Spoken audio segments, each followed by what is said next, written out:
this final sermon with another Jesus story. Again, another one that I'm guessing almost everybody here knows by heart, and suitable for Father's Day, I suppose.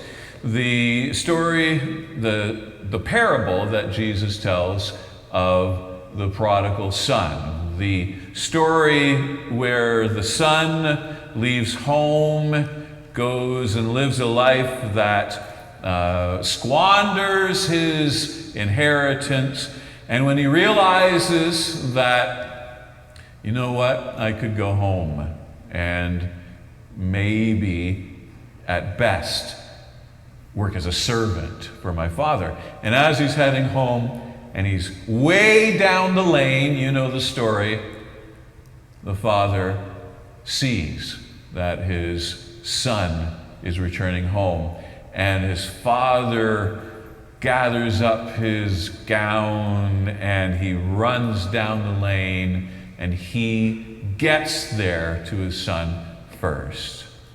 But while he was still far off, his father saw him and was filled with, and here's our word again, compassion. And he ran and he put his arms around him and kissed him. Again, in these stories by Jesus and about Jesus, compassion plays a role. Where we see the word compassion here, we have that very familiar word, a variation on splanchna, that idea of an internal reaction that leads to an external action. And what's the action? The father runs and puts his arms around him and kissed him. The story reminds us that compassion involves getting up close to people. The father in the story, he could have kept his distance. He could have, waited for his son to traverse that gap, that space between them. But he was moved by compassion. Let me just unplug this right now. We're having a little bit of noise in the system,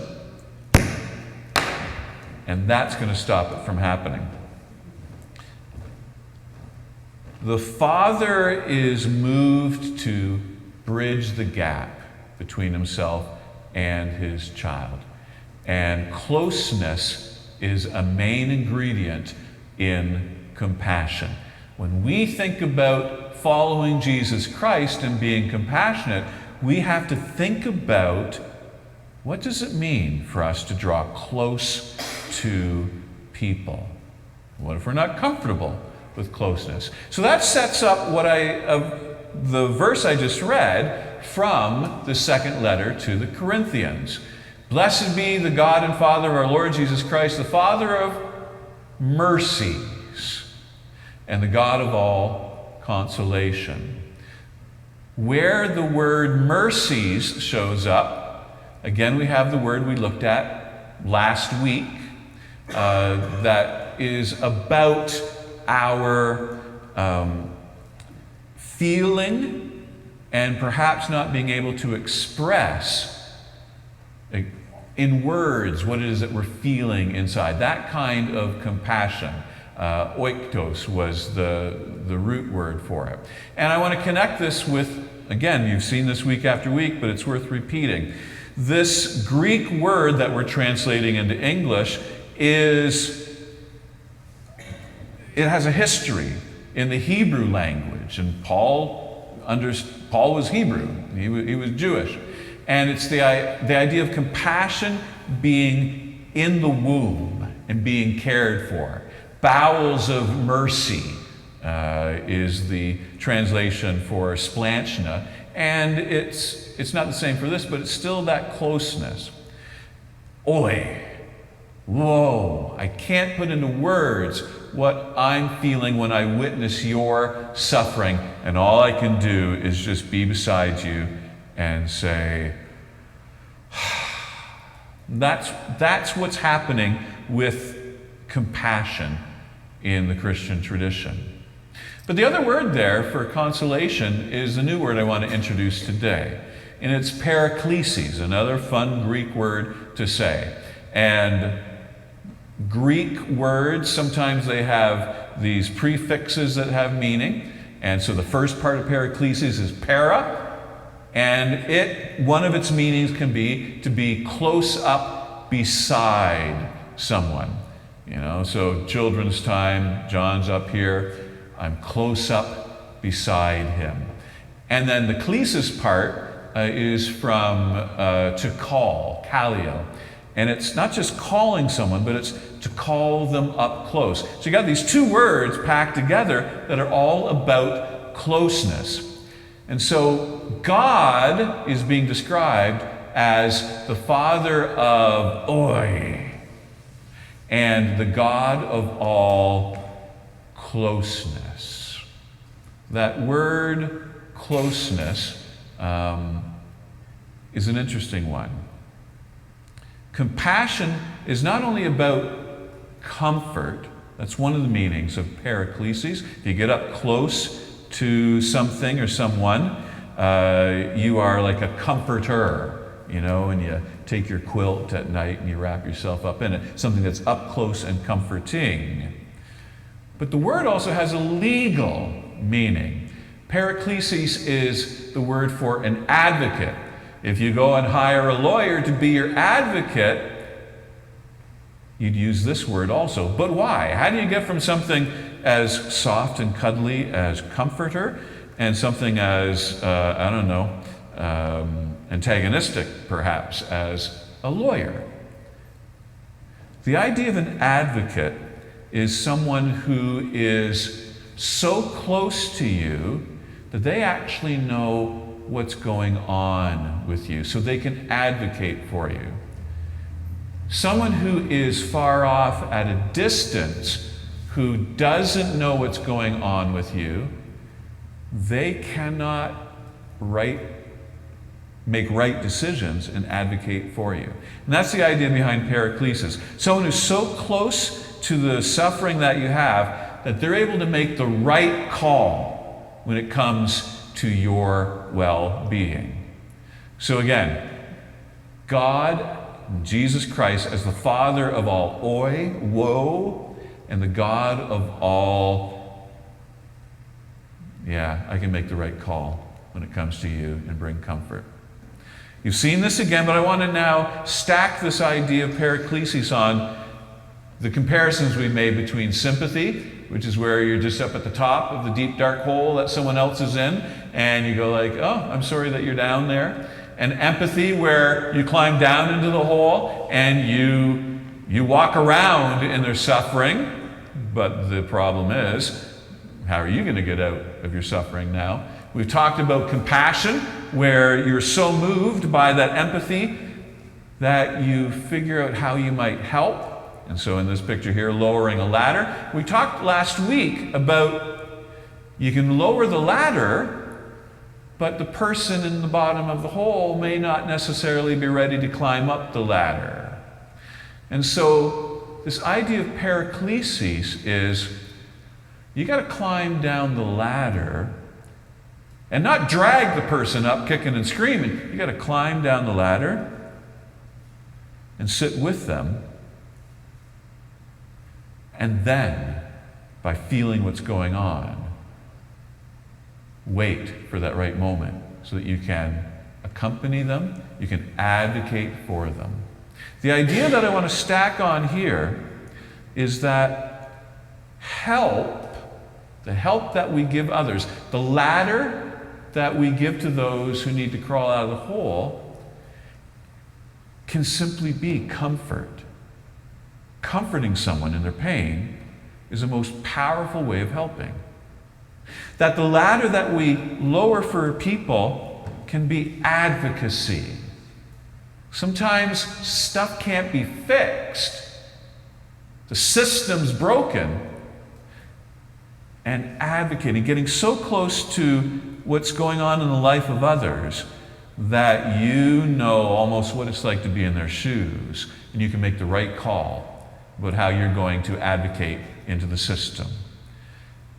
Our understanding of compassion is about that, comfort and advocacy.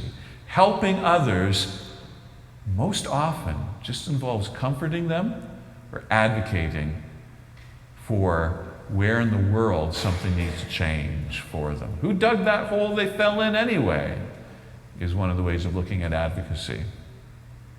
So in the first week of the sermon, we began all of this as a way of looking at how we understand the compassionate care team as a congregation. Shifting from the idea that, oh, well, let's get the compassionate care team to do stuff.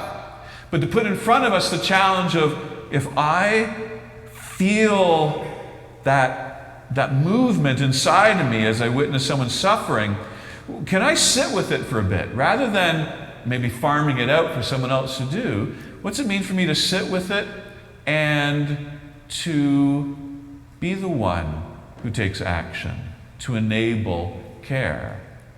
The next week we talked about how difficult it is sometimes providing care inside a community versus those, helping out those through outreach who are not part of our inner community, because you can just drop help and walk away. But here, getting close to someone and helping them can feel quite uncomfortable. It involves a relationship. Last week, we talked about the difference between, think of that ladder again, moving too quickly to resolve someone's pain because we're feeling uncomfortable witnessing their pain, so we want to fix it, to helping them by simply being with them, to increase our capacity to sit with people who are suffering before we rush to fixing or rescuing, so that it's their needs that can emerge, not our needs that are driving the bus. And so let me stack onto that for this week, that sometimes compassion can be attempted at a distance, but the biblical tradition says it's a higher order of compassion. If you can just draw up close, if you can para-kaleo with somebody, you can hear the call to get close to them, and from that closeness, you're able to comfort and you're able to advocate once you figure out what is going on. So many stories out there. It wasn't hard to find a story from the real world of care and compassion changing because someone was up close. Irina Sendler, who was a public health nurse in Poland during and leading up to World War II, when in Warsaw, all the Jews were rounded up and forced to live in a contained area in a ghetto. And Irina would go in to that area, get through the gate, so to speak, to help. And the help that she imagined when she first set out to provide nursing, she realized was not enough. Because she drew up close to these people who were suffering, she then got to understand what help they wanted most. And that help was, most obviously, can you get our children out of here? And her story is one of the various ways that they would sneak children out in boxes, in barrels, hidden in whatever ways that Irina would come and go into the Jewish ghetto. Stories of meeting a deepest need of people that she wouldn't have seen or known had she just kept some emotional distance, sat at the inside of the gate and handed out medical support. But living with people tunes you in to where they need both comfort and advocacy. So there we have it. We circle back to this idea that the compassion we're called to live out is an imitation of Christ, reflecting the compassion of God. We live into the mercy that comes from the Father of all mercies. We live into the consolation, the comforting, the advocacy of the God of all consolation. We're able to do this not of our own power. We're able to do this because we have a model and we have someone who's providing that compassion and that consolation to us. And that drives us forward. And so let me end with this. Back to what I read earlier in 2 Corinthians, where Paul goes on to say, our hope for you is unshaken. And he starts talking about a shared sense of both suffering and consolation. For we know that as you share our sufferings, you're not in it alone. As I said before, everybody here's got something going on. Everybody here has some point in their lives that has been a point of pain. You are not alone in any suffering that you have. Same goes for anybody at home. You may be suffering, but you're not alone. There are others who know your suffering and have lived the same thing. And that makes a difference, I believe. And so also, Paul writes, you share in our consolation. You share in it. Share in the consolation. Don't keep it all to yourself. It's not an exhaustible resource. But you can take the consolation, the paraclesis that God has for us, and share it with those beside you, around you, in our community, as followers of Jesus Christ. Amen.